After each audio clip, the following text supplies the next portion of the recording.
But first, our top story this morning. Tropical storm Hermine is barreling up the East Coast. It's bringing extremely dangerous storm surges, flash flooding, and high winds to millions of people, not to mention disrupting Labor Day holiday plans. This morning, the storm is 55 miles off Cape Lookout, North Carolina, moving northeast at about 21 miles per hour. Tropical storm watches and warnings are posted from North Carolina all the way to Rhode Island. At least one tornado was reported in Hatteras, North Carolina. Here's a look at some of the damage the storm caused just hours ago. High winds toppling a tree in Carthage, North Carolina, about a 3-hour drive from the coast. Earlier, Hermine cut a path of damage through Florida, Georgia, and South Carolina. Tens of thousands of people are without electricity, and emergency declarations are in effect in 6 states. Mark Strassmann is in Charleston, South Carolina. Mark, good morning. Good morning. Many southern cities like Charleston feel as though they dodged this storm. There's debris, of course, but there's no major damage. But further up the coast, Hermine remains a worry.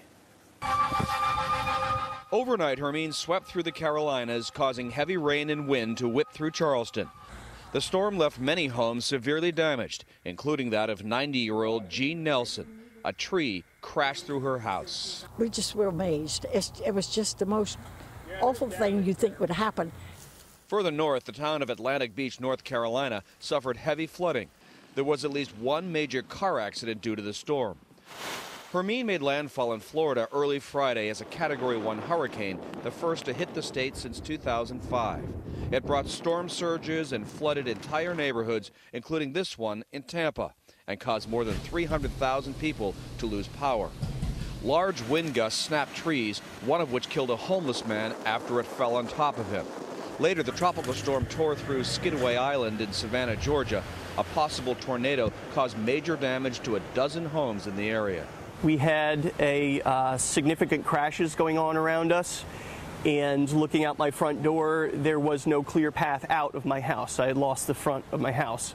As Hermine moves back over the Atlantic Ocean, it could gain strength and possibly regain its status as a hurricane.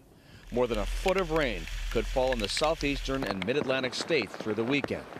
Virginia Governor Terry McAuliffe. What we are now operating under, and we have been informed, and we are having life-threatening storm surges are a strong possibility, which will go all the way up the Chesapeake and will cause major disruptions.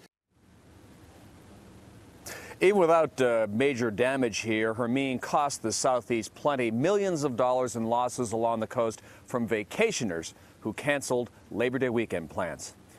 Anthony? Mark Strassmann in Charleston, South Carolina. Thanks, Mark.